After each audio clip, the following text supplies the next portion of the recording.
So welcome Mohammad Rafique on Podcastwala. যখন ISL ইন্ডিয়াতে শুরু হয় প্রথম সিজন লাস্ট ম্যাচ, সেখানে লাস্ট গোলটা তোমারই ছিল। সেই দিন ম্যাচের পরের দিন আমার খুবই ক্লোজ, আমি নাম মেনশন করছি না, আমাকে অনেকেও ফোন করে বলে এটা কিন্তু শেষ না, এটা তো শুরু। যদি স্বপ্ন দেখো হবে না, ওটা স্বপ্ন দেখার পর আবার পরেরটা কী করতে হবে তার জন্য রেডি হতে হবে। ইস্টবেঙ্গল মোহনবাগান একটা আলাদা আবেগ। আমাদের দেশের সব থেকে বড় ফুটবল রাইভালরি যদি বলি ইস্টবেঙ্গল মোহনবাগান। ফুটবল এমন একটা জিনিস, তুমি যদি প্রেশার নাও খেলতে পারবে। এই জার্সি পরে যখন মাঠে নামে প্লেয়াররা, ইস্টবেঙ্গল জার্সি পরে, আমার মনে হয় one of the best feelings. আমি ইস্টবেঙ্গলের জার্সি পরেছি, এটা আমার কাছে অনেক বড় অ্যাচিভমেন্ট। কারণ এই জার্সিটা পরার আগে পেছনে আমার নাম লেখা রয়েছে, কারণ আমি যদি খেলি আমার নাম পেছনে লেখা থাকবে মোহাম্মদ রফিক, ইস্টবেঙ্গলে খেলছি, সে নামের জন্য তাকে লড়াই করতে। আমরা ম্যাচ হেরে গেলে মাথা নিচু করে যেতাম, এখন ম্যাচ হেরে গেলে মাথা উঁচু করে কানে হেডফোন দিয়ে যাবে। এখন মোটো হয়ে গেছে, পয়সার পেছনে দৌড়াবো, খেলার পেছনে দৌড়াবো। এখন হচ্ছে, আগে কিছু হ্যাঁ আমি খেলবো, এখন কত পয়সা দেবে।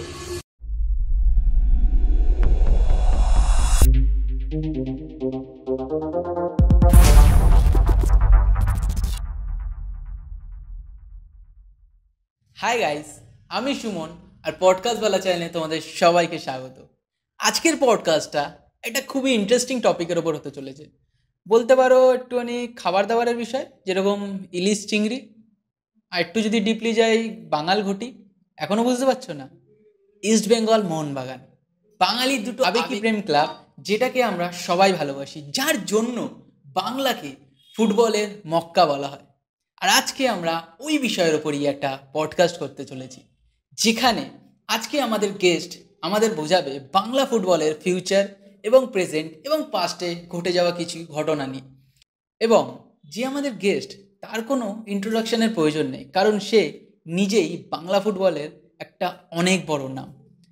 আইএসএলের প্রথম সিজনটার কথা মনে আছে, যেখানে এটিকে লাস্ট মিনিটে গোল করে জিতেছিল বাংলার প্রত্যন্ত গ্রামের একটা ছেলে, যে স্বপ্ন দেখেছিল বাংলার ফুটবলে একটা অনেক বড় নাম হবে।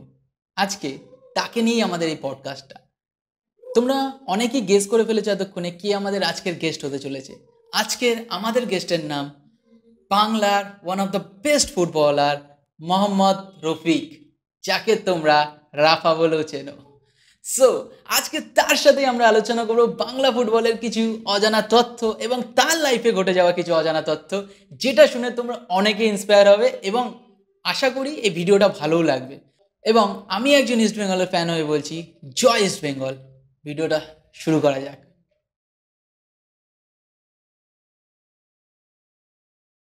So welcome Mohammad Rafique on Podcastwala. কেমন আছো দাদা? আমি খুব ভালো আছি, আর বিউটিফুল, খুব ভালো। আজকে মোহাম্মদ রফিকের পডকাস্ট করছি, এটা শুনে অনেকেই যারা দেখছে বা যারা ভাবছে যে বাংলা ফুটবলের অনেক কিছু পোল খুলতে চলেছে, অনেক বিষয়গুলো আছে যেগুলো অনেকে জানে না, ভেতরের খবরগুলো আজকে হয়তো সেগুলো তোমার মাধ্যমে আমরা জানতে পারবো। সো সবার প্রথমেই তোমার কাছে আমার যেটা জানার বিষয় থাকবে, যে কিভাবে শুরু তোমার স্ট্রাগল রয়েছে, বাড়ি বলো বা পাড়া প্রতিবেশী বা যারা যারা তোমার সাপোর্টে ছিল, তাদেরও নিশ্চয়ই কোনো না কোনো দিক দিয়ে ভাবে অবদান আছে তোমার পেছনে, সেইটা যদি আমাদের একটু বলো। অ্যাকচুয়ালি আমি যে ফুটবলার হব আমি নিজেও জানি না, কারণ ভালো লাগতো খেলতে, কারণ বাড়ি থেকে কোনো চাপ ছিল না, বাবা টুকটাক ফুটবল খেলতো, সেই সূত্রে পাড়াতেই খেলা। আর তারপর স্কুলে গিয়ে স্কুলে নিজেদের মধ্যে যেমন খেলা হয়, সেই খেলতে খেলতে খেলতে খেলতে ব্যাস আজকে এখানে। কারণ আলটিমেট একটা সময়ের পর ভাবলাম যে ফুটবল নিজের ভালো লাগে, ভালোবাসি খেলাটাই, তার জন্য খেলা, তাছাড়া আর কোনো ব্যাপার। কারণ বাংলাতে বা ইন্ডিয়াতেই যদি বলি আমরা তাহলে ফুটবলটা অত বেশি, মানে বাংলাতে ফুটবলের মক্কা বলা হয়, বাট পয়সা যেটা বলে, এন্ড অফ দ্য ডে তোমাকেও বাড়িতে কামিয়ে কিছু দিতে হবে, ফ্যামিলিকে তোমার দেখতে হবে। সেই ক্ষেত্রে ক্রিকেটে যত পরিমাণ টাকাটা আছে ইন্ডিয়াতে, সেটা ফুটবলে নেই। এই বিষয়টাও কি ওই সময় মাথায় চলতো? কারণ বাড়ির থেকেও তো সাপোর্ট তোমাকে করছে, বাট টাকাটাও তো কোনো না কোনোভাবে ইম্পর্টেন্ট হয়ে দাঁড়ায় না? আমার মনে হয় না যে কোনো প্লেয়ার, যারা প্লেয়ার হবে, যারা প্র্যাকটিস করে, তারা ফিউচার ভেবে প্র্যাকটিস করে না। তারা আনন্দ করে, তারা এনজয় করে, কারণ ফুটবল এমন একটা গেম যেটার মধ্যে মন ভালো থাকবে, শরীর ভালো থাকবে, সুস্থ থাকবে। আমি প্লেয়ার, বাট আমার আশেপাশে বা আমার যারা ছোটরা ট্রেনিং করে বা তাদেরকে দেখিনি যে তারা পয়সার জন্য ট্রেনিং করছে বা পয়সা, আমি আজকে ছোট বড় হয়ে পয়সা ইনকাম করবো তার জন্য ট্রেনিং করে। তারা আনন্দ, তারা মজা পায় ফুটবলটাকে ভালোবাসে, তার জন্য করে। সেই ভালোবাসাটাই যদি ওর মনের মধ্যে, রক্তের মধ্যে চলে আসে, সে একদিন বড় প্লেয়ার হবে। আর পয়সা বলতে ডেফিনেটলি প্রত্যেকটা ফ্যামিলিতে পয়সা দরকার, কারণ অলমোস্ট 70-80% ছেলেরাই ফুটবল যারা খেলে তারা মধ্যবিত্ত ফ্যামিলি বা গরিব ফ্যামিলি থেকে খেলে। সেই ক্ষেত্রে পয়সাটা খুব ইম্পর্টেন্ট, কারণ এখন তুমি যতক্ষণ না বড় টিম খেলছো ততক্ষণ তুমি পয়সা পাবে না। তার মধ্যে রাইট নাও অনেক ছোট সেভেন্স খেলা হচ্ছে, অনেক 11 সাইড টুর্নামেন্ট হচ্ছে, সেগুলো তো খেলে অনেক ছেলেরা নিজেদের ফ্যামিলি বাঁচাচ্ছে, নিজেদের আর্থিক সংকট বাঁচাচ্ছে, নিজের ইভেন ওই ছোটো মাঠ খেলেও তাদের ফিউচারের জন্য অনেক কিছু করতে পারছে। তাই আমি বলবো যে ছোটো মাঠ খেলো, তাতে কোনো অসুবিধা নেই, অ্যাটলিস্ট নিজেকে বাঁচিয়ে খেলো, তাতে ফিউচারের জন্য তোমার ফিউচার অনেক ভালো ফিউচার পড়ে আছে, তার দিকে একটু ফোকাস করো। আমি বলবো না যে খেলো না, অবশ্যই খেলো, কিন্তু ফিউচার একটু ভেবে দেখো। ছোট মাঠ বলতে তুমি এখানে খেপ খেলা যেটা ওটা বুঝাচ্ছ?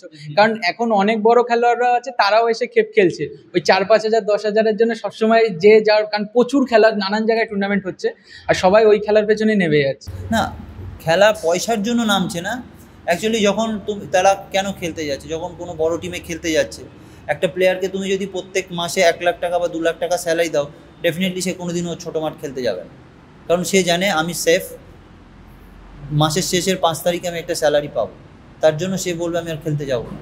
কিন্তু যখন একটা ছেলে কলকাতা লিগের কোনো টিমে খেলছে, তার প্রত্যেক মাসের স্যালারি 15,000 বা 20,000, তার 15,000-20,000 তার সংসার চালিয়ে প্রত্যেক দিন ট্রেনিংয়ে গিয়ে প্রত্যেক দিন প্র্যাকটিস করে তার খাওয়া দাওয়া করে তার 15-20,000 টাকা হয় না। সেই ক্ষেত্রে সেই ছেলেটাকে সপ্তাহে 1 দিন 2 দিন বা মাসে 2-3টে টুর্নামেন্ট খেলতে হয়। সেই টুর্নামেন্টে খেলে সে নিজের জন্য করছে এবং তার ফ্যামিলির জন্য করছে। ওটা তার মানে খেপ খেলাটা তার পেশা না, খেপ খেলা খেলতে হচ্ছে তার নিজের জন্য, যে আমি যদি বড় জায়গায় যেতে যাই, সেখানে যেতে গেলে আমাকে ভালোভাবে নিজেকে রেডি হতে হবে, সেখানে পয়সা দরকার হয়। যদি আজকে আমাদেরই ছোটো ভাই অনেক আছে, তারা যদি আজকে ভালো একাডেমিতে যেতে পারতো, তাদের তো খাওয়ার চিন্তা হতো না, পড়াশোনার চিন্তা হতো না, ফ্যামিলির চিন্তা হতো না, তাহলে আর তার পেছনের দিকে ছোটো মাঠে গিয়ে খেলতে হতো না। ডেফিনেটলি তখন সে বলছে যে আজকে আমি যখন 20-25 বছর বয়স হবে, 20 বছর 21 বছর বয়স, তখন আমি ISL বা আই লিগ বা যে কোনো ভালো টিমে গিয়ে নিজেকে রিপ্রেজেন্ট করতে পারবো। সেখানে দাঁড়িয়ে যখন অন্য ছেলেরা ছোটো মাঠে গিয়ে খেলছে, তার বিকজ অফ পয়সার জন্য খেলছে, কারণ পয়সা ছাড়া পৃথিবীতে কিচ্ছু চলবে না। তার জন্য অল্প কিছু পয়সা পেলেও তার তো সংসার তাকিয়ে মাকে দিচ্ছে, মা এই পয়সাটা রাখো আজকে। কারণ কোনো ছেলের ইনজুরি হলেও তাকে তো রিহ্যাব করার জন্য কেউ ফ্রিতে করে দেবে না, কোথা থেকে দেবে? ক্লাব দেবে? আমার নিজের ভাইয়ের পা অপারেশন হয়েছে, ক্লাব পয়সা দেয়নি, আমি নিজে করিয়ে দিয়েছি। ডেফিনেটলি তখন সে বড় ক্লাবে তাও দেয়নি। তাহলে সেখানে আমার নিজের ভাই হয়ে পারি না, তারা তোর বাচ্চা ছেলে, তাদের ফিউচারের জন্য তো এগুলো তো করতেই হবে, তাদের বাঁচতে গেলে তাদের খেলতে হবে। তাই আমি বলবো না যে ছোটো মাঠে খেলাটা খারাপ, ভালোও বলবো না, কারণ যতটা সেভ হয়, কারণ ইনজুরি হতে পারে ছোটোর মধ্যে খেলা, কন্টিনিউ 4-5টা ম্যাচ খেলছে, যতটা সেফ হওয়া যায় তুমি খেলেও পয়সা একটু পাও, নিজেকে সেভ করো, নিজের জন্য জমিয়ে রাখো, দেন আবার তোমার এমের দিকে তুমি লক্ষ্য করো। ওকে, তুমি যেগুলো বলছিলে যে বড় ক্লাবের সাপোর্ট, এই ওই অনেক এরকম কথা আছে যেগুলো আজকে আমরা এই পডকাস্টের মাধ্যমে জানবো। বাট ধরো কোনো প্রত্যন্ত গ্রামে কোনো একটা ছেলে ফুটবল নিয়ে স্বপ্ন দেখছে, সেও মোহাম্মদ রফিক হবে বা সুনীল ছেত্রী হবে, এবার তাদের মতন হতে গেলেও এক একটা ধাপ পেরিয়ে পেরিয়ে তাকে আসতে হবে। আমাদের বাংলা ফুটবল বা ইন্ডিয়া ফুটবলের স্ট্রাকচারটা কেমন ধরনের, যে কোথা থেকে শুরু করে কেমনভাবে এগোতে হয়? কারণ অনেকেই জানে না, অনেকেই শুধু ওই ক্লাবে প্র্যাকটিসে যাচ্ছে, ওখান থেকে যদি চান্স পেলো তো পেলো, তারপরে আর কোচরাও অত বেশি গাইড করছে না অনেকে, তারপরে খেলাচ্ছে, অনেক ভালো খেলোয়াড়রাও এরকমভাবে চলে যাচ্ছে। আমি যারা অনেক দূরে থাকে তাদেরকে আমি একটাই সাজেস্ট করবো যে তোমরা অ্যাকচুয়ালি অনেকটা কমিউনিকেশন গ্যাপ হয়ে যায় কলকাতা থেকে, তাদের বাইরে বর্ধমান, মুর্শিদাবাদ, বনগাঁ, বসিরহাট, এখানকার অনেক ভালো ভালো ট্যালেন্ট ছেলে আছে, তাদের যাতায়াত ডিস্টেন্স অনেক হয়। এবার কোনো ক্লাবে যদি সে ছেলেটা সাইন করে, এখন একটা ছেলে বসিরহাট বা বনগাঁ বা এদিকে কল্যাণী কাঁচরাপাড়া থেকে কোনো প্লেয়ার এসে রেগুলার মর্নিংয়ে সে 5টার সময় ঘুম থেকে উঠে ট্রেনিং করে পরের দিন বাড়ি ফিরে আবার পরের দিন ট্রেনিং করা তার পক্ষে খুবই অসুবিধা। যদি কোনো ক্লাব সেই প্লেয়ারটাকে কোনো মেস বা কোনো থাকার জায়গা বা অ্যাটলিস্ট দুবেলা দুটো খাবার দিয়ে যদি ছেলেটাকে রাখতে পারে, ডেফিনেটলি ভালো প্লেয়ার। আর তাদেরকে অ্যাকচুয়ালি তুমি বলছো যে কীভাবে বড় জায়গায় যাবে, সেই জন্য বড় জায়গায় যেতে গেলে সবথেকে প্রথম কলকাতার বড় বড় ক্লাবগুলোকে বাঙালি ছেলেদেরকে চান্স দিতে হবে, বাঙালি ছেলেদেরকে টিমের মধ্যে ইনভলভ করতে হবে। কারণ আমরা যখন খেলেছি তখন আমাদের টিমে 10টা 12টা করে বাঙালি ছেলে ছিল। আমরা ম্যাচ হেরে গেলে মাথা নিচু করে যেতাম, এখন ম্যাচ হেরে গেলে মাথা উঁচু করে কানে হেডফোন দিয়ে যায়। এটা হলো ডিফারেন্স। কারণ বাইরের ছেলেরা এসে টিমগুলো, বাইরের ছেলেরা বলতে তুমি দেখো আজকে নর্থ ইস্ট টিম দেখো, পুরো নর্থ ইস্টের অলমোস্ট 80% নর্থ ইস্ট টিম। তুমি আজকে কেরালা টিম দেখো, কেরালাতে অলমোস্ট 80%। সব যার ব্যাঙ্গালোর যে কোনো টিমে সব যার লোকাল ছেলেদেরকে নিয়ে প্রমোট করছে। আজকে আমাদের ইস্টবেঙ্গল দেখো, আজকে আমাদের মোহনবাগান দেখো, আজকে আমাদের মোহামেডান দেখো, কটা বাঙালি ছেলেকে প্রমোট করছে? একটাও করছে না, খুব কম, হাতে গোনা 2জন 4জন, তার বেশি না। সেখানে কি আমার বাঙালি ছেলে ভালো খেলে না? সন্তোষ ট্রফি চ্যাম্পিয়ন হয়ে এসছে। আমরা তো হেরে যাচ্ছি, হারি না, আবার হারবো, একদিন তো জিতবো। সেদিন আমার বাঙালি ছেলেগুলো লড়াই করবে মাঠে দাঁড়িয়ে, অ্যাটলিস্ট বলবে হ্যাঁ আমি ইস্টবেঙ্গলের হয়ে লড়াই করেছি, বা আমি মোহনবাগানের হয়ে লড়াই করেছি, মোহামেডানের হয়ে লড়াই করেছি। নিক না, ওদেরকে নিক না, ওদের ফিউচার সামনে তুলে ধরুক। কিন্তু এখানে কি স্পন্সরের ব্যাপারটা চলে আছে, যে স্পন্সররা আছে বলে ওরা বাইরের খেলোয়াড়কে, বড় খেলোয়াড়কে আনার চেষ্টা করে, লোকাল খেলোয়াড়দেরগুলোকে তোলার কম চেষ্টা করে। না, এইভাবে স্পন্সার বলতে এখন এজেন্সির ব্যাপার চলে এসছে। যারা স্পন্সার করছে তারা অতটা আইডিয়া নেই ফুটবল সম্পর্কে, তারা পয়সা রিলেটেড ব্যাপার থাকে। যারা এজেন্সি থাকে, যারা টিম ম্যানেজমেন্টের মধ্যে থাকে, তারা অনেক ইম্পর্টেন্ট টিম। কারণ আমরা এই কথাটা তোমাকে জিজ্ঞেস করার কারণ হলো যে রিসেন্টলি মোহনবাগান ইস্টবেঙ্গলের ক্ষেত্রেও আমরা জিনিসটা দেখেছি, যে গোয়েঙ্কা বলো মোহনবাগানের ক্ষেত্রে বা আমাদের ইমামি ইস্টবেঙ্গলের ক্ষেত্রে, ওরা ম্যাক্সিমাম ডিসিশনটা নিতে পারে কোন খেলোয়াড়কে আনবে না সাইন করবে। ক্লাবের ভূমিকাটা একটু কি কমে গেছে এখানে? মানে ক্লাবের ভূমিকা কমে গেছে, মানে এখন কর্পোরেট এরিয়াতে চলে গেছে, তো ডেফিনেটলি কমে গেছে, আবেগটা নেই এখন। আমরা যখন আইএসএল শুরু করেছি তখন আমরা 5 স্টার হোটেলে গিয়ে একজন একটা রুমে কাটাচ্ছি, এখন সেটা আস্তে আস্তে কমছে। আর যখন আমরা ইস্টবেঙ্গল খেলছি, আমরা ইস্টবেঙ্গল, চিরাগ ইউনাইটেড, পুরাগ ইউনাইটেড যখন আমরা খেলছি, তখন কি হচ্ছে, একটা রুমে 2জন করে শেয়ার করছি, 3জন করে শেয়ার করছি। টিমের একটা আলাদা গ্যাদারিং ছিল, হই হুল্লোড় আনন্দ ছিল। টিমে প্রায় 35-40টা ছেলে, এখন 25-26 ছেলে নিয়ে টিম করছে। তাদের টিমের প্লেয়ারের সংখ্যাও কমে গেছে, ম্যাচও কমে গেছে, তার জন্য প্লেয়ার উঠে আসাও কমে যাচ্ছে, বন্ডিংটাও নেই। এখন আমি খেলার পর আমি আমার জন্য চলে গেলাম, ওতে চলে গেল। আগে কী ছিল, ম্যাচের শেষে হলে, ম্যাচ হেরে গেলে নিজেরা আলোচনা করতাম, ম্যাচ জিতে গেলে আলোচনা করতাম, সেটা কমে গেছে। এখন প্রফেশনাল ব্যাপারটা চলে গেছে, আমি আমার কাজ করেছি, বাকিরা করলো কি করলো না তাদের ব্যক্তিগত ব্যাপার। কিন্তু এইভাবে বড় টিমে খেলতে গেলে এমন করলে হবে না। বড় টিমে খেলতে গেলে হোল হার্টেড খেলতে হবে, মন থেকে খেলতে হবে, হৃদয় দিয়ে খেলতে হবে, যে আমি হ্যাঁ ইস্টবেঙ্গলের জার্সি পরেছি, এটা আমার কাছে অনেক বড় অ্যাচিভমেন্ট। কারণ এই জার্সিটা পরার আগে পেছনে আমার নাম লেখা রয়েছে, কারণ আমি যদি খেলি আমার নাম পেছনে লেখা থাকবে মোহাম্মদ রফিক, ইস্টবেঙ্গলে খেলছে। তা সেই নামের জন্য তাকে লড়াই করতে হবে, পয়সার জন্য শুধু লড়াই করলে হবে না। একদম ইস্টবেঙ্গল মোহনবাগানকে যদি আমি একটু সাইডে রাখি, তাহলে যখন আইএসএল ইন্ডিয়াতে শুরু হয়, প্রথম সিজন, লাস্ট ম্যাচ, সেখানে লাস্ট গোলটা তোমারই ছিল। যে গোলটা তুমি করেছিলে, তারপরে তোমার মাইন্ডে কেমন জিনিস করছিল? অ্যাকচুয়ালি ওটা আমার, তখন আমি অনেক ছোট ছিলাম, 2014-তে। তখন দেখো কার না ভালো লাগে গোল করতে। তখন আমি প্রথম বছর ইস্টবেঙ্গল এলাম, ওখান দিয়ে লোনে আমরা গেলাম ওখানে। আমাকে ম্যাচ খেলার ছিল না, কারণ টিমে সব থেকে ছোটো আমি স্পেনে যেতে পারিনি যে কোনো একটা সমস্যার জন্য। তারপরে এখানে এসে আমরা প্র্যাকটিস ম্যাচ করতে করতে, তারপরে একটা কোচ 1 মান্থ প্রি সিজন করার পর অন্য ছেলেকে হট করে তোমার টিমের মধ্যে সেট করবেন। প্র্যাকটিস করতে কোচের মনে হয়েছে যে হ্যাঁ ছেলেটা ক্যাপাবল আছে যে খেলার মতো। সেমিফাইনালে আমার গল্প একটু খেলায়, তারপরে টিমের সাথে আমি তো যাই, মানে খেলাতো না, বাইরে বসিয়ে রাখতো। তারপরে ফাইনালে খেলানো, ব্যাস সব কিছু ওপরওয়ালার ওপর, কারণ ওপর আল্লাহ ছাড়া কোনো কোনো কিছু সাকসেস হয় না। কিন্তু একটা জিনিস, ওপরওয়ালা তাকেই দেখে যে হার্ডওয়ার্ক করে, যে হার্ডওয়ার্ক করে তাকেই দেখে। আমি এমন একটা সেশন ছিল না যে আমি প্র্যাকটিস মিস করেছি, এটা হয়তো ওপরওয়ালার কাছে পাও না, যে আমি তার কাছে জিজ্ঞাসা করতাম যে যত যা হোক আমাকে প্র্যাকটিস করতেই হবে। এটা আমার ইচ্ছা, এটা আমার শক্তি, কারণ ফুটবল থেকেই আমার সব কিছু। আজকে হয়তো আমি মোহাম্মদ রফিক কোনোদিনও হতে পারতাম না, কারণ ফুটবল খেলেছি বলে মানুষজন আমাকে চেনে বা ভালোবাসে, বা যে কোনো কারণ, শুধু ফুটবল, আদার্স হিসাবে আমাকে কেউ চেনে না।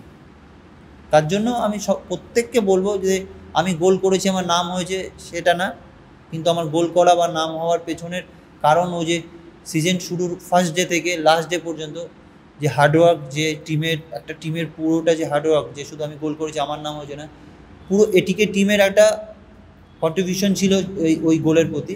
তার জন্য আমার দ্বারা সেটা হয়েছে।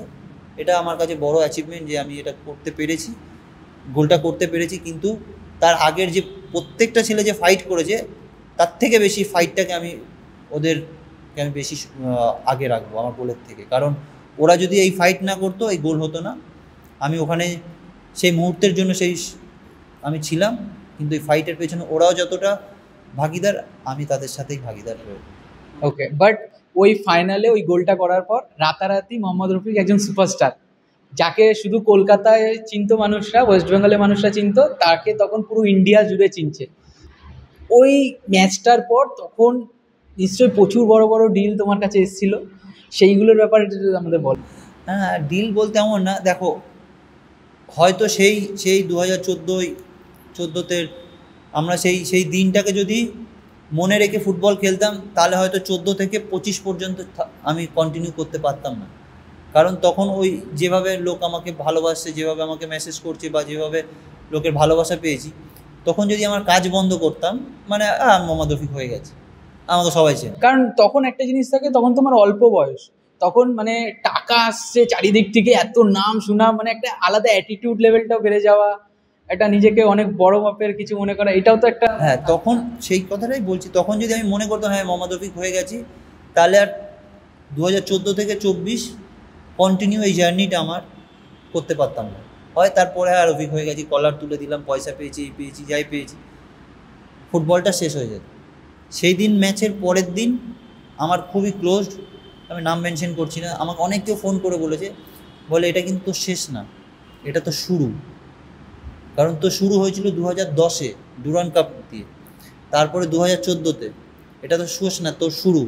তারপরে তোর এখনও ইন্ডিয়া টিমের হয়ে খেলতে হবে, তোকে আরও বহুত কিছু অ্যাচিভ করতে হবে।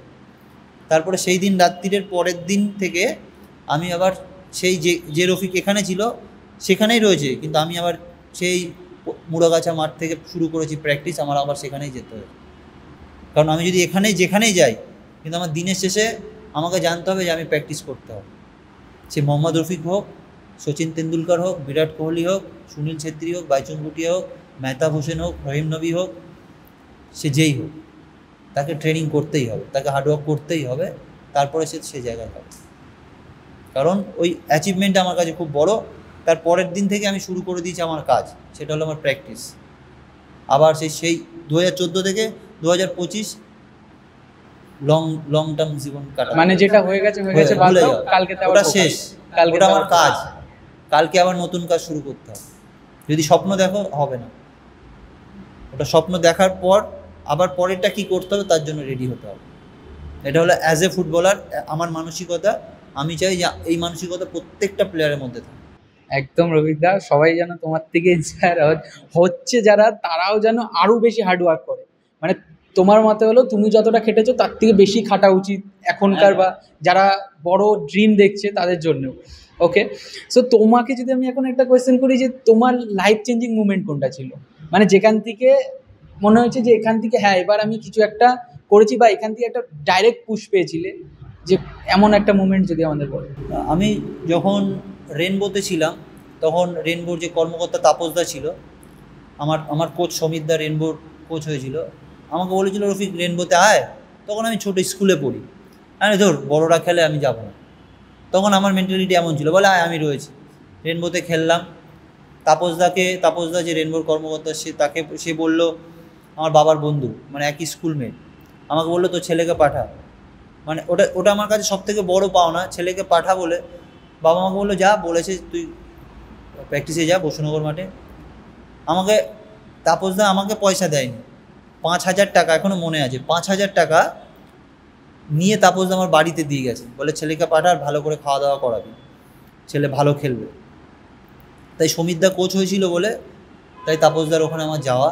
সেই রেনবো খেলা, রেনবো থেকে টালিগঞ্জ, রঞ্জন স্যার ছিল, টালিগঞ্জ থেকে চিরাগ ইউনাইটেড, আমার নবদার টিম ছিল, চিরাগে কাটিয়ে তারপর ইস্টবেঙ্গল, দীর্ঘ লং টার্ম ইস্টবেঙ্গল, এটিকে মুম্বাই, কেরালা, চেন্নাই, চলছে। ওকে, আচ্ছা, মনে হয় না যে আইএসএলটা ইন্ডিয়াতে আসার পর ইন্ডিয়ান ফুটবলে অনেক কিছু চেঞ্জ হয়ে গেছে? মানে যেটা একটা ধরো যে স্ট্রাকচারটা এতদিন ধরে ইন্ডিয়ান ফুটবলে চলে এসেছিলো সেটা কোনো না কোনোভাবে পুশ পেয়েছে তো? দেখো, একটা সত্যি কথা বলতে, আইএসএল এসে গ্ল্যামার অনেক হয়েছে, অনেক গ্ল্যামার, ফুটবলে অনেক গ্ল্যামার হয়েছে, কিন্তু একটা জিনিস খুব প্রবলেম হয়েছে, সেই প্রবলেমটা হচ্ছে তোমার ম্যাচ কমে গেছে। তার জন্য প্লেয়ার সারা বছর খেলতে পারে না। একটা টিমের এক মাসে যদি 4টে ম্যাচ হয়, তাহলে সেই টিম ফিটনেস থাকবে কোথায়? ধরো 11টা টিম 10টা ম্যাচ, 12টা টিম 11টা ম্যাচ। আগে কি ছিল, যখন আই লিগ আইএসএল হতো তখন কি ছিল, তখন সারা বছরে 55 থেকে 60খানা match, Kolkata league, federation cup, IFA shield, Durand cup, I league, পুরো ম্যাচ খেলে দিনে বছরের শেষে গিয়ে যখন দাঁড়াচ্ছি তখন 45টা 50টা করে ম্যাচ খেলছি। তখন ফিটনেস লেভেল সবসময়ের জন্য ভালো থাকতো, তখন টিমে অনেক প্লেয়ার থাকতো। এখন আইএসএল খেলা হচ্ছে টোটাল 20টা ম্যাচ, 21টা ম্যাচ, তার মধ্যে থেকে ইন্ডিয়া টিমের ম্যাচ। তুমি সারা বছরে যদি 365 দিনেও যদি তুমি 20টা ম্যাচ খেলো, তাহলে সে প্লেয়ার ফিটনেস কোথায় থাকবে? সে প্লেয়ারের ম্যাচ কোথায় পাবে? তাহলে তো ম্যাচ পাবে না, রেগুলার ট্রেনিং পাবে। একটা প্লেয়ারকে গ্রো অফ করতে গেলে তাকে ম্যাচ দরকার। আমি চাই যে আইএসএল খুব ভালো, শুধু চাইবো যে সবসময়ের জন্য যেন বেশি ম্যাচ হোক, 20টার জায়গায় 40টা ম্যাচ হোক। তাতে কী হবে, প্লেয়ার বেশি টিমে নেবে, বেশি ম্যাচ পাবে, ম্যাচ পেলে ফিউচারের জন্য আমাদের ইন্ডিয়াতে অনেক ভালো হবে। এখানে তো মানে একটু আগে আমরা যেটা আলোচনা করছিলাম টাকা পয়সার ব্যাপারটা, আইএসএল এ তো সেটাও পরিপূর্ণ হচ্ছে নাকি? হ্যাঁ, দেখো, পয়সা তো দরকার, আইএসএল তোমাকে অনেক পয়সা দিচ্ছে, কিন্তু কমে যাচ্ছে কি তোমার খেলা। আলটিমেট যে ফুটবলারটা ফুটবল খেলবে, ডেফিনেটলি পয়সা খুব ইম্পর্টেন্ট, পয়সা লাগবে, তার সাথে তো মনের তো একটা সাইডে, আমি পয়সা পেয়ে গেছি, ঠিক আছে পয়সা পেয়ে গেছি, এটা তো ফুটবল না। আমি আমি আমি কম পয়সা পেয়েছি কিন্তু মনে শান্তি রয়েছে, আমি ফুটবল খেলছি, আর আমার মনে শান্তি দরকার।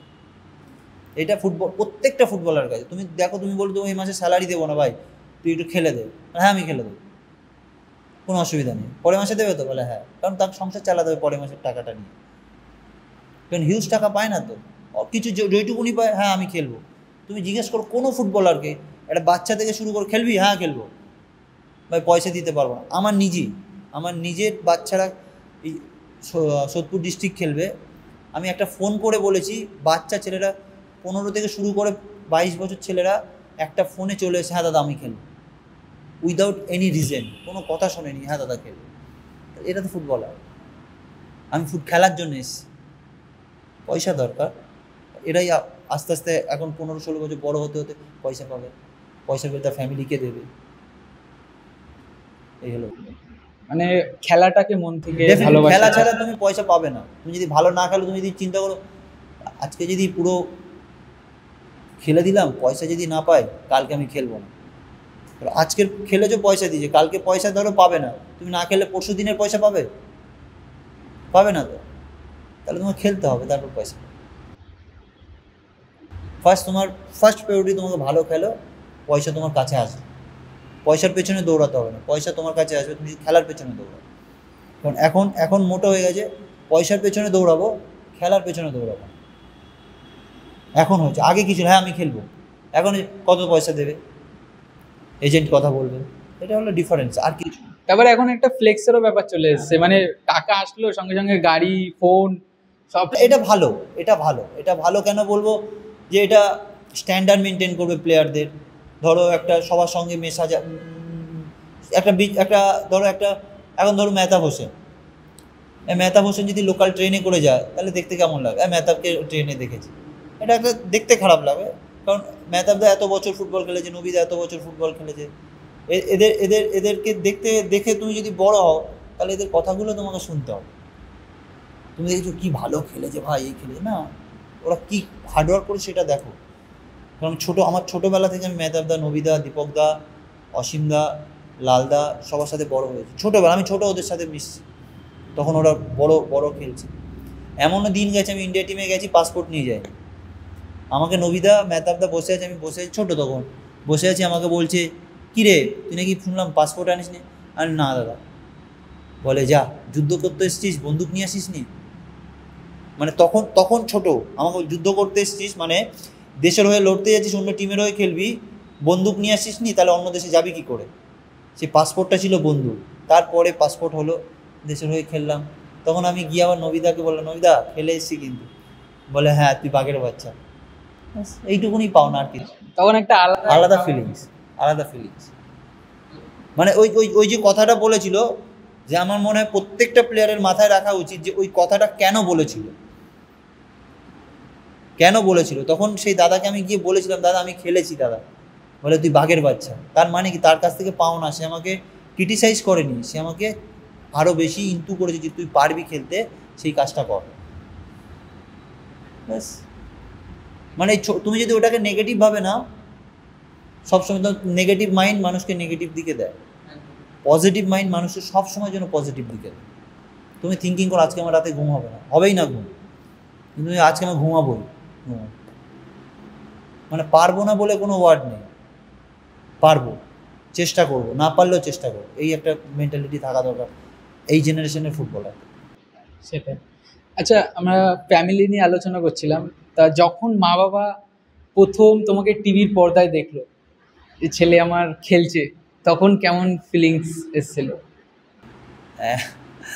অ্যাকচুয়ালি এটা বাবা মার প্রাউড ফিল করবে সবসময়, আব্বা মার কাছে একটা স্বপ্ন যে তার ছেলে খেলছে, টিভিতে দেখছে, এবং আমিও খেলেছি, আমার ভাই, ছোট ভাই আছে, ও মোহামেডান খেলেছে, ও অনেক কলকাতা লিগের প্রত্যেকটা বছর খেলে, অনেক গোলও করে, ও খেলেছে, মা দেখছে। যে সবথেকে প্রাউড মোমেন্ট ছিল আমার আব্বা মার কাছে, যে আমার ভাই কালীঘাট এমএসের হয়ে খেলছে, ওরা 2 গোলে জিতছে, আর আমি ইস্টবেঙ্গলের হয়ে খেলছি, আমরা 2 গোলে হারছি। সেই ম্যাচ ওরা 3-2 হারলো, আমরা জিতলাম, বাড়ি এসে আবার একসাথে 2 ভাই এক টেবিলে খাচ্ছি। এটা one of the best moment ছিল মনে হয় আমার আব্বা মার কাছে। দাদা ভাইয়ের মধ্যেই যুদ্ধ হয়ে গেছে মাঠে। আবার সেম একসাথে ফেরার সময় যথারীতি মনে আছে যে ও মনে হয় আমার গাড়িতে করেই বাড়ি আসছিল, আর বলতে আসছিল, মনে হয় দাদা ম্যাচটা হেরে গেলাম। আর মাঠের মধ্যে তো তখন দাদা শুধু বললো তোদের যা দর্শকগুলো চিল্লালো, ওতেই আমরা হেরে গেছি। এইটাই তো ইস্টবেঙ্গল মোহনবাগানের খেলা, বা ইস্টবেঙ্গল মোহনবাগান টিমটাই এমন ভাবে ধরি যে দর্শকরাই অপর টিমকে হারানোর জন্য যথেষ্ট। এবার আমি যদি ইস্টবেঙ্গল মোহনবাগানে আসি, ইস্টবেঙ্গল মোহনবাগান একটা আলাদা আবেগ। আমাদের দেশের সবথেকে বড় ফুটবল রাইভালরি যদি বলি ইস্টবেঙ্গল মোহনবাগান।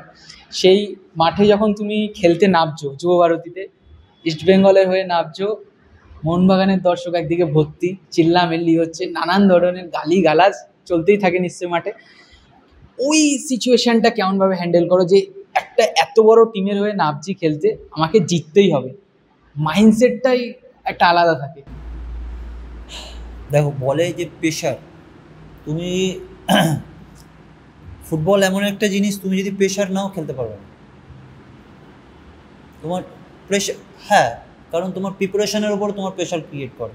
কারণ তোমার যদি ট্রেনিং ভালো না হয়, তুমি যদি পুরো ম্যাচের জন্য নিজেকে প্রিপেয়ার করে না রাখো, সেম এক্সামের মতো। আর ইস্টবেঙ্গল মোহনবাগান ম্যাচ মানে, আমার বাড়িতে সবাই এখন ইস্টবেঙ্গল, তোমার বাড়িতে সবাই মোহনবাগান, এটা ফ্যামিলি রিলেটেড হয়েছে। একদম একদম একদম।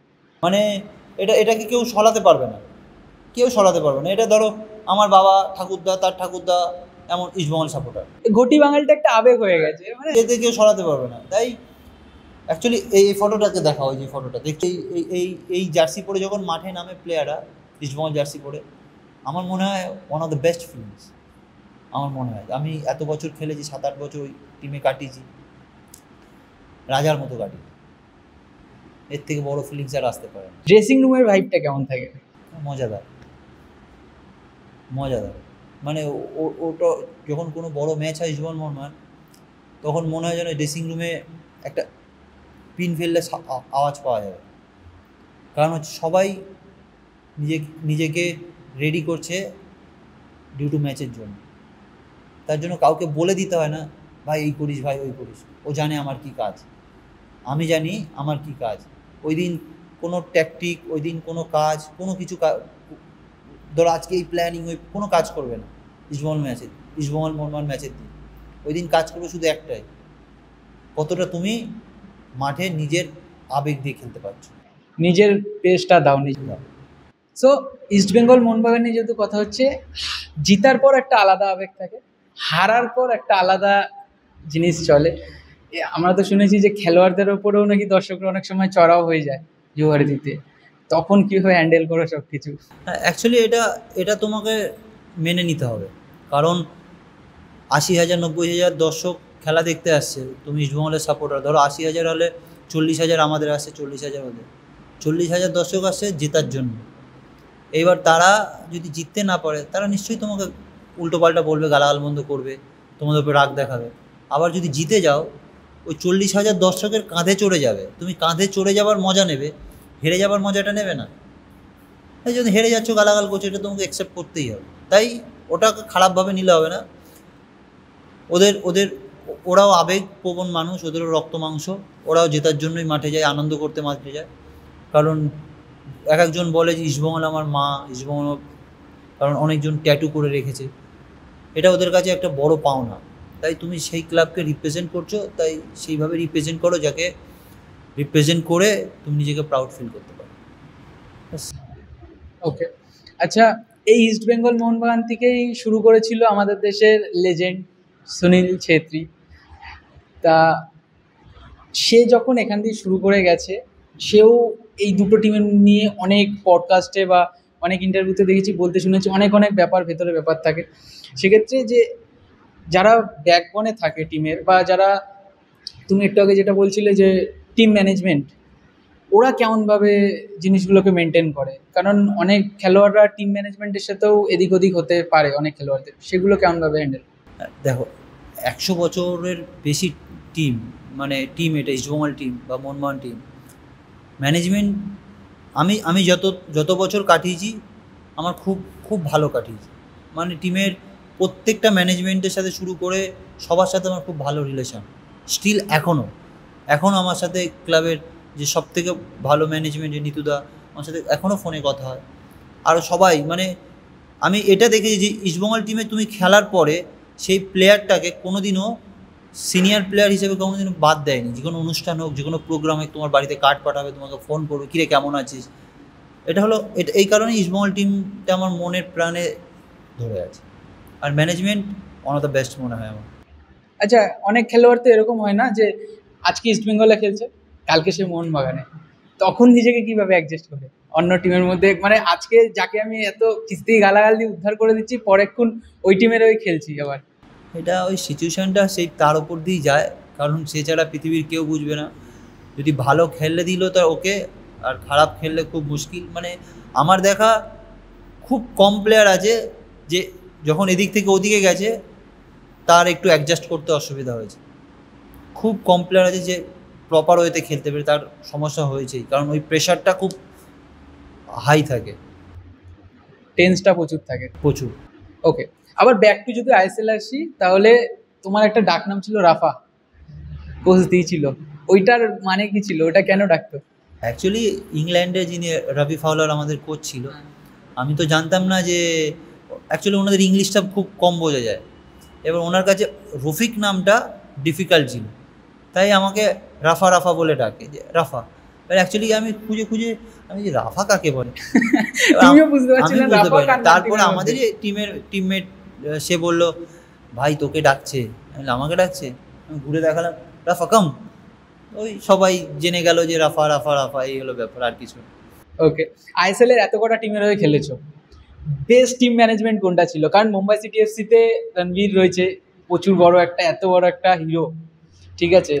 কেরালাতে রয়েছে আমাদের লেজেন্ড সচিন তেন্ডুলকার, আবার কলকাতায় যখন খেলেছো তখন দাদা রয়েছে সৌরভ গাঙ্গুলি। তা কার সাথে বেশি ভালোভাবে মিশতে পেরেছো? এইভাবে বলতে পারবো না যে কার সঙ্গে ভালো মিশতে পেরেছি।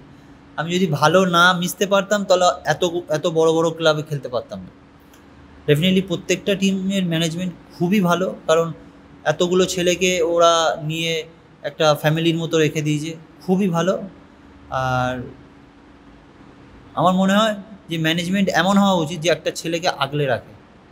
যেসব টিমগুলোর নাম বলেছো সেই টিমগুলোর প্রত্যেকটা ম্যানেজমেন্ট আমাকে বা আদার্স আমাদের সময় প্লেয়ারকে ওরা নিজের ফ্যামিলি বলে আগলে রাখে, অ্যাজ এ ফ্যামিলি। তাহলে অ্যাজ এ ফ্যামিলি যদি বলে সে নিশ্চয়ই আমাকে ভালোই রেখে দিয়েছে। ওনাররা কোনো সময় ড্রেসিং রুমে এসে কথা বলতো প্রতিটা খেলোয়াড়? সব সময়ের জন্য কাঁধে হাত দিয়ে কথা বলে। সচিন তেন্ডুলকারের সাথে যখন প্রথম দেখা হয়েছিল কেমন কেমন ফিলিংস? ওটা তো ভালো ফিলিংস থাকবে, কারণ সেই সময় আমি ছোট, 2016-তে, তখন সচিন তেন্ডুলকারের সঙ্গে আমি দেখা করতে যাই, কথা টথা বললাম, তিনি আমার কাঁধে হাত দিয়ে ফটো, আমি নিজেও একটা পোস্ট করেছিলাম ফটোটা। ওটা বেস্ট ফিলিংস। ইভেন আমি তাকে বলেছিলাম যে স্যার আমার আপনার অটোগ্রাফ চাই। তাই আমি একটা দোকানে গিয়ে আমার বন্ধুদের জন্য আর আদার্স আমার যারা ছিল তাদের জন্য প্রায় 20-30টা ছোটো ছোটো ব্যাট পাওয়া যায়, আমি ওনার সাইন করে নিয়ে এসেছিলাম, সবাইকে দিয়েছিলাম। তা ওরা বললো ভাই, আমাকে হাক করে বললো ভাই one of the best feelings, যে গডের একটা সিগনেচার পেয়েছি। এগুলোই পাও না আর কিছু। বাড়িতে ফোন করে বলেছিলে যে সচিন তেন্ডুলকার? হ্যাঁ, ওনারা যে বাড়ির লোক জানে যে সচিনের টিমে খেলছি, ওনারা জানে, বলো আচ্ছা খুব ভালো হয়েছে। এবার ইস্ট বেঙ্গল আইএসএল চলে যাওয়ার পর ইন্ডিয়া টিমে মোহাম্মদ রফিকের entry, Sunil Chhetri the legend, তার সাথে একই ড্রেসিং রুম শেয়ার করা, একই সঙ্গে প্র্যাকটিস করা, সেই মুভমেন্টগুলো, সেই সময়গুলো কেমন ছিল? সুনীল ভাইয়ের সঙ্গে যখন আমি পরপর 3 থেকে 4 বার ইন্ডিয়া টিমে গেছি, গিয়ে ফিরে এসেছি। আমাকে বলেছে যে তোমার ফিটনেস লেভেল বা তোমার ইন্ডোরেন্স কম আছে। তখন যে কোনো একটা সময় মিষ্টুদা সাথে কথা বলে মিষ্টুদা বলল, রফিক তোমাকে এমন বলছে, তুমি কি? আমি তখন বললাম যে দেখো আমি বিপ টেস্ট করতে পারি না, বিপ টেস্ট আমার হয় না, কিন্তু আমাকে ম্যাচ খেলালে আমি অন্যান্য প্লেয়ারদের থেকে অনেক বেশি দৌড়াবো এবং ভালো খেলার চেষ্টা করব। তখন এই কথাটা মিষ্টুদা বলে ওকে, শুধু ও বললো ওকে। বলার পর সেই ক্যাম্প থেকেও আমি দিল্লি থেকে বাড়ি চলে আসি। বিপ টেস্টটা কি, এটাও কি ইয়ো টেস্টের মতন? হ্যাঁ, ইয়ো টেস্ট। সেটা থেকে আমি বাড়ি চলে আসি। বাড়ি চলে আসার পরে তখন ওরা বাইরে ম্যাচ খেলতে যায়। ম্যাচ খেলতে গিয়ে আমাদের যে কোনো 2-1টা প্লেয়ারে একজনের শোল্ডার, একজনের নি সার্জারি হয়। তখন আমি স্ট্যান্ড বাইতে ছিলাম, তখন আমাকে ডাকার পর আমি প্রথম গিয়ে দেখি আমার রুম পার্টনার সুনীল ভাই। সুনীল ছেত্রী তোমার রুম পার্টনার, মানে ওটা। এবার আমি গিয়েছি, আমি বলছি কাকে কি জানি কি হবে, অর্ণবদা ছিল, অর্ণবদাকে বলছি দেখ কে দেয়, দেখি সুনীল ভাই রুম পার্টনার। আমি সুনীল ভাই গেলাম, আমাকে বলে ছোটু বাংলা কথা বলতে, ছোটু আয়। আমি বললাম হ্যাঁ দাদা ভালো আছো তো ভাই? বলা ঠিক আছে ভালো আছি, সব বাড়ির কেমন আছে, যেমন নর্মাল কথা হয়। নর্মাল কথা হলো ওই ফুটবল রিলেটেড কথা, এই করলে এই হবে, ওই করলে ওই হবে, যেগুলো হয় আর কি। তার অত বড় প্লেয়ার, তার কাছ দিয়ে আমি যতটুকু নিতে পেরেছি সেটা আমার ফিউচার 2016 থেকে 2025 পর্যন্ত মাথার মেমোরি হয়ে রয়ে গেছে। মানে উনার চিন্তা ভাবনাটা একটু আলাদা ধরনের, ইন্ডিয়ান ফুটবলকে একটা আলাদা জায়গাতে পৌঁছানোর চিন্তা ভাবনা সবসময় থাকে। উনার মাইন্ডসেটটা কেমন থাকে সবসময়? দেখো, আমি আগেও বলেছি যে ফুটবল ছাড়া কোনো কিছু চিন্তা করো না। তুমি যদি ফুটবল ছাড়া অন্য কিছু চিন্তা করো তাহলে সুনীল ছেত্রী হতে পারবে না, বাইচুং ভুটিয়া হতে পারবে না। যদি ফুটবলটা নিয়ে চিন্তা করো তাহলে তুমি সুনীল ছেত্রী হতে পারবে। সুনীল ভাইকে দেখেই মনে হয়েছিল যে হ্যাঁ, সুনীল ভাই ফুটবল নিয়েই চিন্তা করে। প্র্যাকটিস, প্রপার টাইমে খাওয়া দাওয়া, রেস্ট করা, মানে যেগুলো হয় কি অ্যাজ একটা প্লেয়ার, জিম করা, ভালো ট্রেনিং করা, ব্যাস এই তুমি এটা করো, হবেই তুমি ফুটবল প্লেয়ার। এটার মধ্যে বলছে তুমি যদি আজকে মাঠে, আজকেই তোমার লাস্ট ট্রেনিং, এরকম ভেবে ট্রেনিং করো। আজকে হয়তো কালকে আমি নাও থাকতে পারি, ট্রেনিংটা তো আমি মিস করতে পারবো না যদি আমি ফুটবলটাকে বেছে নিই। সুনীল ভাইয়ের কথা। আমি সুনীল ছেত্রীকে নিয়ে কথা বলছি। সুনীল ছেত্রী আমাদের কলকাতার জামাই, খেলার সূত্রেই প্রেম ভালোবাসা, তারপরে বিবাহ বন্ধনে আবদ্ধ হয়েছে। মোহাম্মদ রফিকের লাভ লাইফ কেমন ছিল? এটা সবাই জানতে চায়, কারণ খেলার জগতে মোহাম্মদ রফিককে সবাই চেনে, বাট লাভ লাইফটা কেমন ছিল মোহাম্মদ রফিকের, এটা অনেকে জানার। লাভ লাইফ বলতে তেমন কিছু ছিল না, কারণ তুমি যদি কোনো মেয়েকে টাইম না দাও সে তোমাকে পাত্তা দেবে না। সেটাও আমার ক্ষেত্রে সেম। কারোর সাথে যদি কথা বলতাম, 2 দিন 4 দিন কথা বলতাম, ইন্ডিয়া টিমে গেলাম, ইস্টবেঙ্গলের ম্যাচ খেলতে গেলাম, যেখানে খেলতে যাচ্ছি, কী ব্যাপার ম্যাচ ফোন করছি ধরছি না, ডেফিনেটলি তার একটা ইগো থাকবে, মেয়েদের একটু ইগো বেশি থাকে, তার জন্য আমিও কথা বলতাম না, সেও কথা বলতাম না। লাভ লাইফ কথা না বলতে বলতে কেটে চলে গেল। ব্রেকআপ অনেক হয়েছে তার মানে? ব্রেকআপ না, কথা বলবো, ঠিক আছে, আমি আমার কাজে ব্যস্ত, সে তার কাজে, তারা তাদের কাজে ব্যস্ত। ওকে, এখন এখন এই ভালো আছে, সুস্থ আছে। বেশি ঘাটা হবে না এবার, বেশি দরকার। ওকে, আচ্ছা। অ্যাকচুয়ালি মেন ব্যাপার হচ্ছে, অ্যাজ এ একটা প্লেয়ার আমি বলবো সবসময়, তার লাভ লাইফ বলো, তার আদার্স লাইফ বলো, ফোকাস না করে যদি তুমি ফুটবলকে ফোকাস করো, তোমার ফুটবল খেললে লাভও ভালো হবে, লাইফও ভালো হবে, আর লং লাস্টিংও হবে। আর না খেললে লাভও থাকবে না, লাইফও ভালো হবে না, লং লাস্টিং হবে না। সেটা তোমার ওপর ডিপেন্ড করবে তুমি কী করবে। তুমিও, তোমার ক্ষেত্রেও তাই, সেটা ভেবে নিও। একদম দাদা, সবকিছু তোমার কথা মেনেই চলবে। ওকে, এই বিষয়টা নিয়ে আর বেশি ঘাটছি না, বেশি গভীরে যাওয়ার কোনো দরকার নেই। ওকে, আবার আমরা খেলায় যদি ফিরে আসি, তাহলে মোহাম্মদ রফিক এখন একটা ব্র্যান্ড বাংলা ফুটবলে।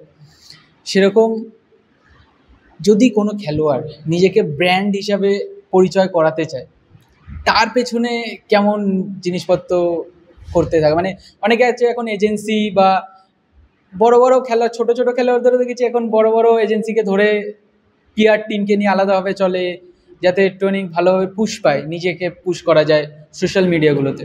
সেই বিষয়টাই দেখতে পারো। ধরো ব্র্যান্ড ওইভাবে বলতে পারবে না হবে, তার জন্য তোমাকেও হার্ডওয়ার্ক করতে হবে। তুমি ফুটবল না খেললে কেউ রিয়াল মাদ্রিদ যাবে বা কেউ ইস্টবেঙ্গল যাবে, কিন্তু ফিরে আসতে হবে। লং টার্মের জন্য হবে না যদি তার কাছে না কোয়ালিটি থাকে। তোমার কাছে যদি একটা প্লেয়ারকে কখন তুমি ভালো প্লেয়ার বলবে, সে যখন লং টার্মের জন্য ফুটবল খেলছে, 10 বছর 12 বছর 15 বছর 14 বছর, তখন তাকে বলবে হ্যাঁ সে ভালো প্লেয়ার। 2 বছর খেললো, 3 বছর খেললো, ভালো ছিল, এই দুটোর কথার মধ্যে তফাৎ আছে, ভালো ছিল আর ভালো প্লেয়ারের মধ্যে। তাই তোমাকে যদি ভালো প্লেয়ার হতে হয়, তাহলে তোমাকে ভালোভাবে ট্রেনিং করতে হবে, ভালোভাবে নিজেকে লাইফকে সঠিক জায়গায় রাখতে হবে, নাহলে ভালো ছিল দরকার নেই, ভালো প্লেয়ার জানো সেটা।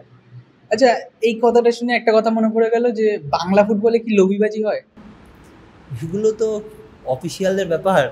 অ্যাজ এ প্লেয়ার সবার সাথে হয় আমি জানি, কিন্তু আমার সাথে খুব একটা হয়নি। কারণ তুমি যদি সঠিকভাবে মাঠের মধ্যে খেলো, ওপরওয়ালা আছে, তোমার ভালো কিছু করবে না, বাঙালিদের মধ্যে এই জিনিসটা থাকে না। ওটা কাহাবাত গো, ওটা পৃথিবীর সব জায়গায়, নট বাঙালি, যে লোকে বলে শুধু বাঙালি, কিন্তু বাঙালি না, আমি অল ওভার ইন্ডিয়া বলে অল ওভার ওয়ার্ল্ডে ঘুরেছি, সব জায়গায় আছে, সব জায়গায়। শুধু বাঙালিদের দোষ কেন? আমরা বাঙালি বলে আমরা বাঙালিদের দোষ দিচ্ছি। তুমি কোনো পাঞ্জাবিকে এই কথা বলতে পারবে? পারবে না। মণিপুরিকে বলতে পারবে না, কাউকে পারবে না। আমরা বাঙালি, আমাকে জিজ্ঞেস করছো, কারণ হচ্ছে কি না, এটা আমাদের একটা মানে ছোট ছোট কাউকে লেগ পুল করা বা কাউকে কিছু টানার জন্য। তুমি আজকে এই জিনিসটাই যদি কোনো বাঙালি, আমি অ্যাজ এ প্লেয়ার, বাঙালি প্লেয়ার, আমি যদি আমাদের এখানে অনেক ভালো ভালো ছেলে, যেমন ফরিদ আছে, রাজেন আছে, জয় আছে, এক্কা আছে, আইনুর আছে, এদেরকে যদি আগে ফিউচারের জন্য পাঠাতে পারি, তাহলে কি আমি ওদেরকে পিছিয়ে কেন দেবো? যে আমার আগে না, আমার থেকে বড় না হোক, না, আমার থেকে বড় হোক। আমি সবসময়ের জন্য চাইবো যে তুই দেখ আরও পৃথিবীটা কত সুন্দর, আমি তো দেখেছি, তুইও দেখ। এই মেন্টালিটি আমার মনে হয় যত সিনিয়র প্লেয়ার আছে বা যত এক্স প্লেয়ার আছে তাদের হওয়া উচিত। সেটা একটু কম আছে আমাদের কলকাতাতে, কিন্তু আমার মনে হয় হওয়া উচিত, হলে মনে হয় নেক্সট জেনারেশন ওপরে আছে। ওকে, আচ্ছা, তুমি কি বাংলাতে নেক্সট বাইচুং ভুটিয়া হতে চাইছো? না, আমি বাইচুং ভুটিয়া না হতে পারবো না। কারণ হচ্ছে কিনা, বাইচুং ভাইকে আমি খুব শ্রদ্ধা করি, কারণ বাইচুং ভাই ইন্ডিয়ার আইকন। আমি তাদেরকে দেখে শিখেছি, আমি সব সময়ের জন্য, কারণ তাদের সাথে অনেক ফ্রেন্ডলি ম্যাচও খেলেছি, বাই হার্ট আমি তাদেরকে খুব রেসপেক্ট করি। আমি বাইচুং ভাই থ্যাংক ইউ। কারণ বাইচুং ভুটিয়া যেরকম একাডেমি খুলেছে বা নানান ধরনের ফুটবলের ইনফ্রাস্ট্রাকচারগুলোকে এত ডেভেলপ করেছে, সেরকমভাবেই তুমিও করছো। MR8 বলে তোমার একটা নিজস্ব একটা সংস্থা খুলেছো, যেখানে ফুটবলারদের জন্য স্পেশালি জিনিসটাকে, তাদের ফিটনেসটাকে গ্রো করার জন্য খুলেছে জিনিসটা। তাই একটু তো হলেও সিমিলার আছে ব্যাপার। সিমিলার বলতে বাইচুং ভাই আমাদের আইকন, আমরা বাইচুং ভাইকে দেখে শিখছি। তার থেকে যদি আমরা কিছু নিতে পারি, মনে করবো যেন আমাদের কাছে এটা পাওনা থাকবে। আর আমি যেটা খুলেছি MR8 physiotherapy and fitness centre, কারণ যখন কোনো প্লেয়ারের ইনজুরি হয়, ধরো আমার ইনজুরি হলো, সেটাকে আমাকে তো রিহ্যাব করতে হবে। কোথায় গিয়ে করব, কার কাছে যাব বা কী বৃত্তান্ত, আমাকেও ভাবতে হচ্ছে যে এখানে যাব। কিন্তু আমি গেছি কমলদার কাছে, সেখানে গিয়ে আমাকে কমলদা সুস্থ করেছে। তখন আস্তে আস্তে আস্তে আস্তে মাথায় এলো যে আমি করলেও করতে পারি। কারণ এই চিন্তাটা আমি 2 বছর আগে করেছিলাম যে আমি একটা ফিটনেস সেন্টার করব, ফিজিওথেরাপি করব, এটা চিন্তা করিনি। ফিটনেস সেন্টার করব যেখানে ভালো ট্রেনিং করা যায়, যাতে আমার অনেক ভাইরা রয়েছে, যে আমার ক্যাম্পের ছেলেরা রয়েছে, তারা ট্রেনিং করতে পারবে। ফিটনেস সেন্টার সাথে সাথে আমি ফিজিওথেরাপিটা করেছি, কারণ হচ্ছে কিনা ইনজুরির পর বোঝা যায় যে একটা প্লেয়ারের কতটা সে ডিপ্রেশনে থাকে, কারণ তার ফ্যামিলি ব্যাকগ্রাউন্ড কেমন জানা যায় না, তার ক্লাব তাকে কতটা হেল্প করবে জানা যায় না, সে কতটা পয়সা দিতে পারবে জানা যায় না। সব কিছু মিলিয়ে আমার নিজের যখন ইনজুরি হয়, আমার ভাইয়ের যখন ইনজুরি হয়, কারণ ফুটবল এমন একটা খেলা, ইনজুরি তোমার হবেই, কিচ্ছু করার নেই, হবেই। সেই জন্য তার জন্য একটা ফিজিওথেরাপি বা রিহ্যাব করার জন্য একটা দরকার জায়গা, সেটা আমি করেছি। মানে তুমি রাইট নাও ইন্ডিয়াতে, আমি তোমাকে এই কথা বলতে পারি, রাইট নাও ইন্ডিয়াতে যেখানে যাও তুমি, যদি আমার থেকে কম পয়সায় করে দেয় বা এত ভালো ফেসিলিটিস দিয়ে, আমি তাকে ফ্রিতে করাবো। কারণ তাকে ফিজিওথেরাপি করানো হচ্ছে, সাথে তাকে ফিটনেসও করানো হচ্ছে। কারণ সে যত তাড়াতাড়ি মাঠে যাবে, তার ফ্যামিলিটা তত তাড়াতাড়ি ফ্যামিলিকে আবার সে সাপোর্ট করতে পারে। কারণ আমাদের প্রত্যেকটা ছেলের ধরো কারোর ইনজুরি হলে, সে বলে আমি খেলা ছেড়ে দিয়েছি, পায়ের ACL ইনজুরি হয়েছে, আমি বলবো যে আমার সেন্টারে আসো। আমি সবাইকেই বলছি, আমি যত প্লেয়ার আমার সেন্টারে আসুক, তার কী ইনজুরি হয়েছে আমাদের কাছে এসে বলুক, দরকার হলে আমরা ডক্টরের সাথে সাজেস্ট করব। ইভেন তার রিহ্যাবের জন্য যতটা কম পারা যায় আমরা চেষ্টা করব যে সে যেন মাঠে যাক। অ্যাটলিস্ট আমি প্লেয়ার, সে প্লেয়ারটাও মাঠে গিয়ে যাতে খেলুক, সে খেলে যেন বলে যে আমি রফিকদার কাছে গেছিলাম, গিয়ে রফিকদা আমাকে এই হেল্পগুলো করেছে, এটা আমার কাছে সবথেকে বড় পাওনা। কারণ আমি এই সেট আপটা করার পেছনের কারণ হচ্ছে যে যাতে প্লেয়াররা খেলা মাঠে গিয়ে আবার নিজের খোলা মুখের মতো জীবনযাপন করতে পারে, যেন মাঠে গিয়ে খেলতে পারে। মানে তুমি কিছুক্ষণ আগেও বলছিলে যে ফুটবল যারা খেলে তারা ম্যাক্সিমামই হয় মধ্যবিত্ত বা একটু গরিব পরিবার থেকে বিলং করে। সেক্ষেত্রে তোমার যেইটা তুমি খুলেছো, এইটাকে ওদের জন্যই বেস করে খুলেছো, যারা কম খরচে ভালো জিনিসটাকে নিতে পারবে এখান থেকে। একদম, কারণ এত বছর ফুটবল খেলে ওপরওয়ালা আমাকে মোটামুটি সব কিছুই আমার দিয়েছে, যে ডাল ভাত খাওয়ার জন্য। যদি আর একটা ছেলে যদি ইনজুরি হয়, সে যদি বাড়ি বসে থাকে, সে যদি ইনজুরি সারিয়ে তার ডাল ভাত হয়, সেটা আমার কাছে বড় পাওনা, আর কিছু না। কারণ সে যদি সুস্থ হয়, তার মা আছে, তার বোন আছে, তার বাবা আছে, তার ছোট ভাই হতে পারে, তার বড়দা হতে পারে, তার কোনো দাদিমা হতে পারে, দাদি হতে পারে বা দাদু হতে পারে, তারা খুশি হবে যে আমার ছেলেটা গিয়ে খেলছে। কারণ আজ থেকে 3 দিন আগে আমার কাছে একটা ছেলে এসেছিলো, সে ছেলেটার পায়ে লিগামেন্টে লেগেছে, ACL লেগেছে। তার বাবা এখানে একটা দোকানে কাজ করে, মানে একটা ছোটোখাটো জায়গায় কাজ করে। এবার তাকে যখন বলা হয়েছে যে দেখো এইভাবে লেগেছে ওকে, তখন তার বাবার কাছে প্রশ্ন হলো, আমাকে বলছে বাবু খেলতে পারবে তো? আমি বলি হ্যাঁ কাকু খেলতে পারবে, কিন্তু একটু টাইম লাগবে। তখন সেই লোকটার দিকে তাকাচ্ছে, সেই লোকটা কাঁদছে, সেই লোকটা চোখ দিয়ে কাঁদছে যেন আমার ছেলেটা যেন খেলতে পারে। তাহলে সেই কান্নাটুকু দেখে একটি যেটা আমার সাথে হলে আমার বাবাও ঠিক বা আমার আব্বাও ঠিক এইভাবেই কান্না করতো। তাই আমার সাথে যে ব্যাপারটা হয়েছে, মানে এমন সিচুয়েশন আসেনি, কিন্তু আমি ফিল করতে পারছি তার বাবার মনে কতটা ইচ্ছা যে আমার ছেলেটা ফুটবল খেলুক, অ্যাটলিস্ট ফুটবল খেলুক। তার বাবা বলেনি যে পয়সার জন্য খেলুক, তার বাবা বলতে চাই যে ফুটবল খেলতে পারবে তো। তার বাবা জানে যে ফুটবল খেললে সে বাবা শান্তি পাবে। তাহলে সেই ছেলেটাকে যদি রিহ্যাব করিয়ে, যদি তাকে সামান্য কিছু পয়সায় নিয়ে যদি তাকে যদি সুস্থ করে মাঠে ফেরাতে পারি, তার বাবার দোয়াটা অনেক কাজে লাগে, তার জন্য কাজে লাগবে, তার আমাদের সেন্টারে যত ছেলেরা আছে তাদের জন্যও কাজে লাগবে। এটাই পাওনা, আর কিছু না। এটাতেও তুমি মন থেকে স্যাটিসফাই যে আমি একটা জিনিস করছি যেটা অন্ততপক্ষে, কেন ওই যে ওই বাবা কাঁদছে, সেদিন যেদিন মাঠে নামে আমি ওই বাবাকে গিয়ে বলবো, বাবু আপনার ছেলে কিন্তু কাঁদছে, আপনি কেঁদেছিলেন, তার তার ফল কিন্তু এই মাঠে নেমে খেলছে, আমি বলবোই।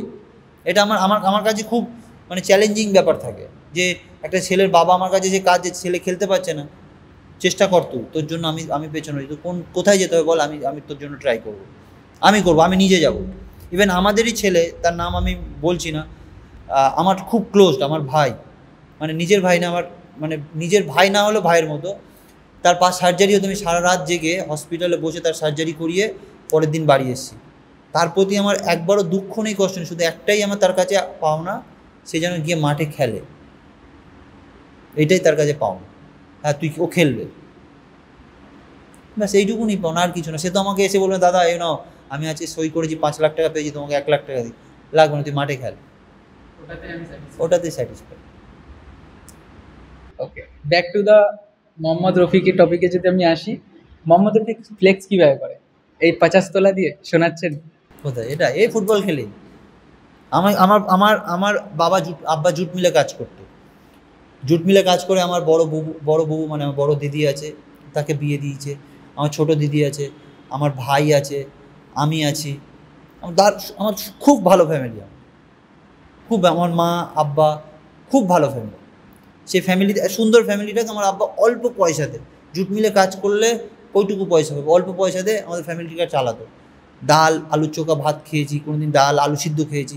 সেখান থেকে দাঁড়িয়ে যদি আমি সোনার চেন পরে থাকি, শুধুমাত্র আমার বাবা মার আশীর্বাদে পড়েছি। আজকে যেখানে দাঁড়িয়ে রয়েছি সেটা হলো আমার মা বাবার আশীর্বাদে, বা আমার আমার বড় দিদি, বড় ছোট দিদি, আমার ভাই, সবার ভালোবাসার জন্য আমি এখানে। কারণ তাদের একটা, আমার ব্যাক সাপোর্ট খুব ভালো ছিল, ভালো মানে মানে পয়সা কড়ি না দিতে পারলেও মনে প্রাণে দিতে পারবে, যে হ্যাঁ মানে তুই থাক, আমরা আছি।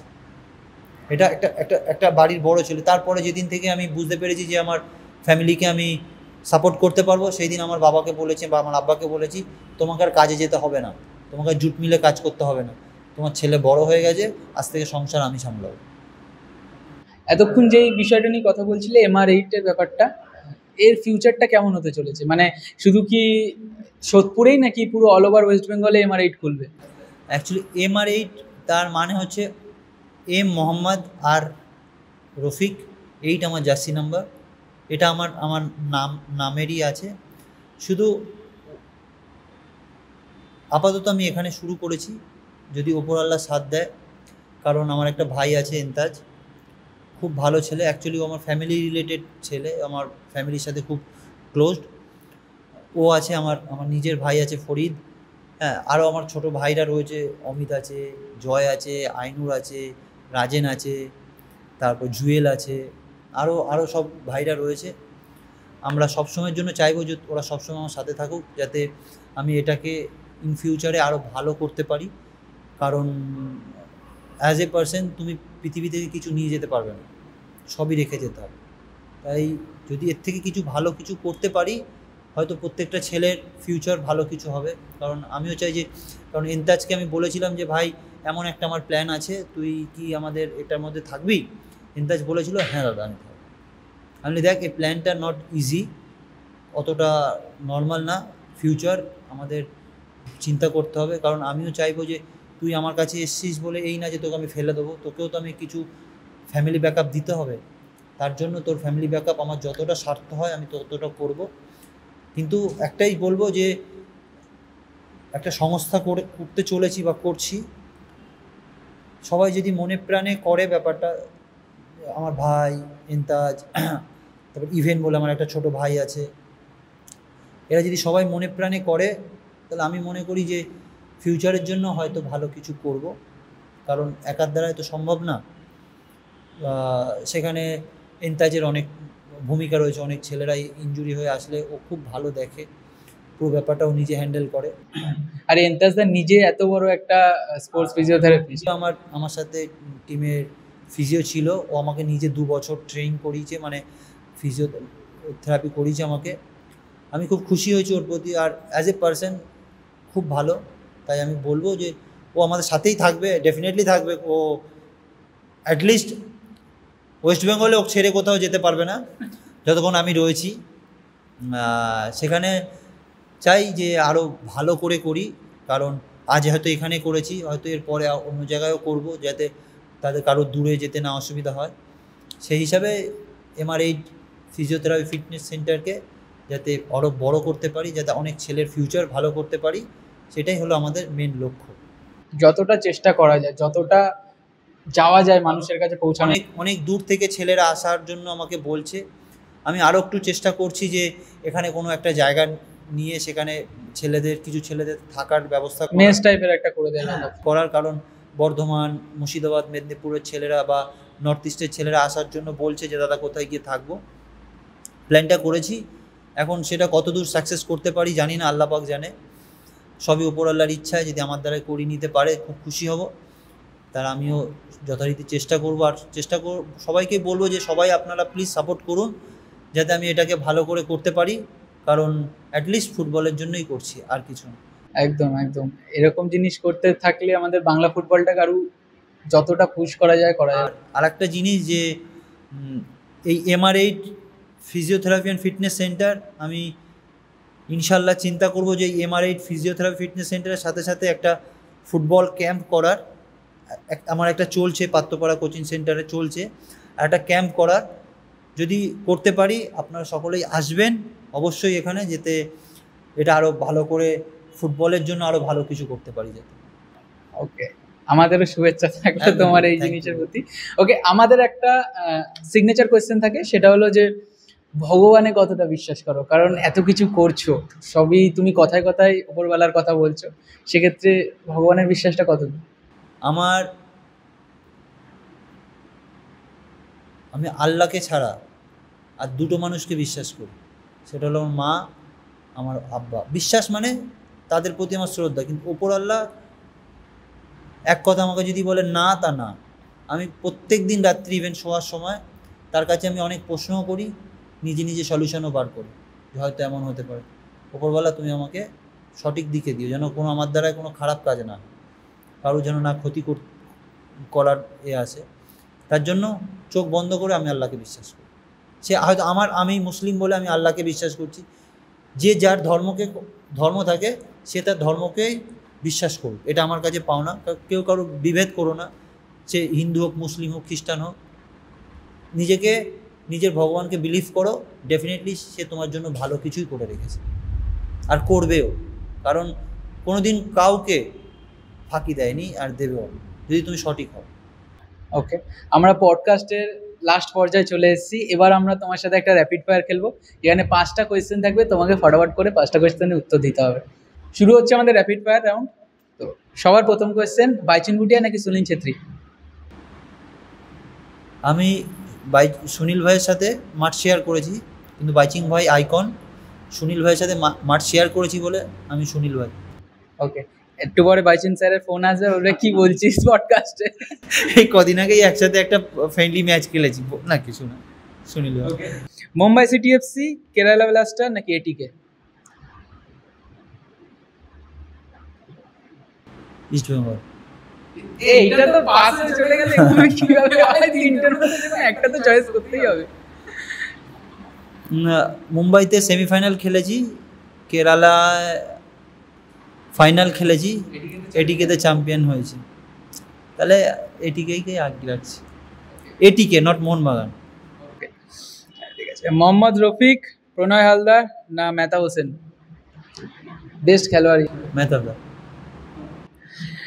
Who is current best player in team India?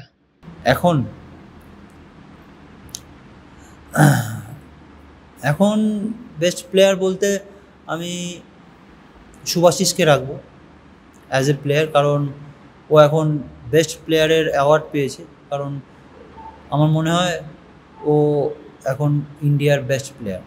যদি হয়তো বলবে রফিকদা তুমি ডিফেন্সিভ ধরলে কেন বা অ্যাটাকিং ধরলে না কেন, কারণ ইন্ডিয়ার যে বেস্ট প্লেয়ার, সে বেস্ট প্লেয়ার ছাড়া অন্য কাউকে যদি আমি বলি তাহলে তাকে ছোট করা হবে, কিন্তু আমার মনে হয় one of the best player right now Shubhashis.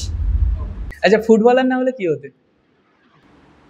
দেখ, ফুটবলার না হলে না ভালো পড়াশোনায়, না ভালো কথা বলতে পারি, না ভালো দেখতে, ওই গাড়ি চালাতে হতো, নাহলে কোথাও গিয়ে লেবার মিস্ত্রির কাজ করতে হতো, তাছাড়া কোনো অপশান ছিল না। না ফ্যামিলি ব্যাকগ্রাউন্ড এতটা ভালো ছিল যে ভালো জায়গায় পড়াশোনা করে বা ভালো কিছু হতে পারবো, তাই ওই কাজবাজি করতে হতো। তাই বেস্ট অপশান ফুটবল খেলা, তাই ফুটবল খেলতে পেরেছি বলে তাই এখানে দাঁড়িয়েছি। যেটাকে চয়েস করেছিলে আজকে সেই ফিল্ডের রাজা। সেই ফিল্ডে রাজা, নামও রাজা। সেটাই। Thank you so much Rafique da আমাদের এতক্ষণ টাইম দেওয়ার জন্য। আমাদের সাথে পডকাস্ট করে তোমার কেমন লাগলো? অ্যাজ এ তোদের সঙ্গে কথা বলে বা তোদের সঙ্গে মিশে যে কটা ছেলে আছিস, তোরা 5 জনই আছিস। 5 জনই তো না, আমাদের টোটাল 7 জনের টিম, এখানে 5 জন আছে আপাতত। প্রত্যেক 7টা ছেলেকে আমি বলবো যে তোরা এইভাবেই কাজ কর, কোনো রকম যদি কোনো হেল্প লাগে আমাকে বলবি, আমি অবশ্যই তোদের জন্য হেল্প করব। আর সবাই এই পডকাস্ট দেখুন এবং এদেরকে সাপোর্ট করুন, যাতে ফিউচারে এরা অনেক ভালো কিছু করতে পারে, সাধারণ মানুষের জন্যও বা নিজেদের জন্য। Thank you so much Rafique da তোমাকে আবারও আমাদের পডকাস্টে আসার জন্য। সো আজকের মতন বন্ধুরা পডকাস্ট আমরা এখানেই শেষ করছি। দেখা হচ্ছে নেক্সট পডকাস্টে। ততক্ষণের জন্য আমাদের চ্যানেলটিকে সাবস্ক্রাইব করে দাও, লাইক করে দাও, শেয়ার করে দাও। এবং তোমরা অনেকেই আছো যারা ভিডিও দেখছো বাট সাবস্ক্রাইব করছো না, প্লিজ সাবস্ক্রাইব করে দাও। আজকের মতন বাই বাই। করে দাও টপ ক্লাস।